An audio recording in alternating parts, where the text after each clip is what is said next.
नमस्कार, आप देख रहे हैं 4 PM बिहार और मैं हूं अभिषेक मिश्रा। देखिए, एनडीए के अंदर भूचाल की स्थिति है और भूचाल बढ़ा दिया है, बवाल बढ़ा दिया है केंद्रीय मंत्री जीतन राम मांझी ने। एनडीए के अंदर क्या चल रहा है, जीतन राम मांझी का एक बयान इस बात के मजबूत संकेत देता है कि आखिरकार एनडीए में किस तरह की स्थिति चल रही है। एक तो ऐसा लगता है कि जैसे एनडीए के अंदर मोदी का हनुमान बनने की कोई रेस चल रही हो, मोदी के हनुमान बनने की कोई होड़ चल रही हो। अब तक तो चिराग पासवान ही मोदी के हनुमान कहे जाते हैं या मोदी का हनुमान कहकर चिराग पासवान को संबोधित किया जाता है। लेकिन चिराग पासवान जिस तरह से नीतीश कुमार से लगातार मिल रहे हैं, गुलदस्ता लेकर उनके घर जा रहे हैं, चिराग पासवान और नीतीश कुमार की केमिस्ट्री जिस तरह से बेहतर होती दिखाई दे रही है, ऐसा लगता है कि चिराग पासवान अभी भी मोदी के हनुमान हैं या नीतीश कुमार के हनुमान हो गए हैं। लेकिन जीतन राम मांझी भी क्या मोदी के हनुमान बनने की होड़ में शामिल हो गए हैं? क्या जीतन राम मांझी भी मोदी के हनुमान बनना चाहते हैं, या जीतन राम मांझी भी इस होड़ में शामिल हो गए हैं कि भाई उनको भी मोदी का हनुमान समझा जाए, माना जाए? जीतन राम मांझी जिस तरह के बयान दे रहे हैं उससे तो यही लगता है। जीतन राम मांझी प्रधानमंत्री नरेंद्र मोदी की खूब तारीफ कर रहे हैं, भारतीय जनता पार्टी की खूब तारीफ कर रहे हैं, और यहां तक कि जीतन राम मांझी यह भी कर देते हैं कि जेडीयू एक तरफ कह रही है कि बिहार को विशेष राज्य का दर्जा मिलना चाहिए, बिहार को हर कीमत पर विशेष राज्य का दर्जा मिलना चाहिए, बिहार के लिए ये जरूरी है। और यहां तक कि जेडीयू की राष्ट्रीय कार्यकारिणी की बैठक में ये प्रस्ताव पास होता है, तो दूसरी तरफ जीतन राम मांझी कहते हैं कि बिहार को विशेष राज्य का दर्जा तो मिल ही नहीं सकता। ये तो पत्थर पर सिर पटकने जैसी बात है, बिहार को विशेष राज्य का दर्जा नहीं मिल सकता। तो बीजेपी की तरफ से, मोदी की तरफ से बैटिंग करते हुए एक तरह से सुना भी देते हैं जेडीयू को, नीतीश कुमार को, जिनकी ये मांग रही है कि बिहार को विशेष राज्य का दर्जा मिलना चाहिए और वर्षों पुरानी मांग रही है। ये बात अलग है कि जेडीयू अब किंग मेकर की भूमिका में है, तो बहुत आक्रामक होकर अब इस मांग को आगे ला रही है। जेडीयू की राष्ट्रीय कार्यकारिणी में इसको लेकर भी प्रस्ताव पास हुए हैं। लेकिन अब जीतन राम मांझी ने एक और बयान दे दिया है, एक तरह से नीतीश कुमार को सुनाया ही है।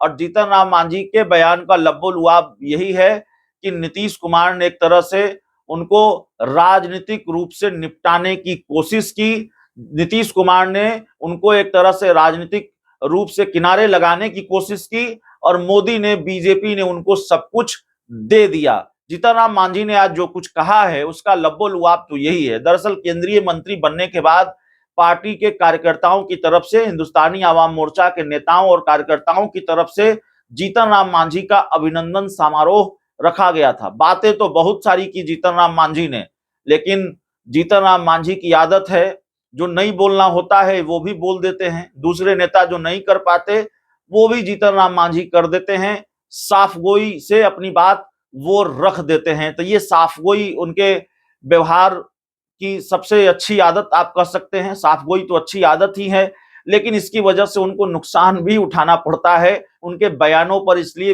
विवाद भी होता है, बवाल भी होता है। तो एक तरह से जीतन राम मांझी ने बिहार का सियासी माहौल गरमा दिया है।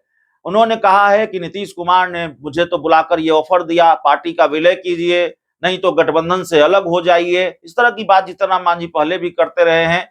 लेकिन अब नीतीश कुमार और जीतन राम मांझी दोनों एनडीए का हिस्सा है, और बावजूद नीतीश कुमार को लेकर, उनके इस ऑफर को लेकर आज जिस अंदाज में जीतन राम मांझी ने कहा है, लब्बो-लुआब यही था कि नीतीश कुमार ने किनारे लगाना चाहा, नीतीश कुमार ने हमारी पार्टी को ही खत्म करना चाहा, मोदी ने, बीजेपी ने सब कुछ दे दिया है। हम चाहते हैं कि जीतन राम मांझी का पूरा बयान आप सुने, वो क्या कह रहे हैं, उसके बयान, उनके बयान का लब्बो-लुआब क्या है, उनके मायने क्या हैं, आप खुद ही समझ जाएंगे। और यह भी समझ जाएंगे कि दरअसल एनडीए में चल क्या रहा है। मत भूलिए कि जीतन राम मांझी और नीतीश कुमार दोनों एनडीए का हिस्सा हैं, और फिर भी जीतन राम मांझी नीतीश कुमार को लेकर ये बोल रहे हैं या नीतीश कुमार को ऐसे सुना रहे हैं। बैठे हुए हैं हमारे मंच पर उपस्थित संतोष सुमन जी हैं, जो राष्ट्रीय अध्यक्ष भी हैं, और इनको भी बधाई देना चाहिए आप लोगों को, और मैं बधाई देता हूं कि ये आप लोगों की कृपा है कि 6 बरस के लिए हुए थे एमएलसी, 2024 गुजर गया, लग रहा था क्या होगा, परिस्थिति ऐसी आई कि अब 2030 तक के एमएलसी हो गए।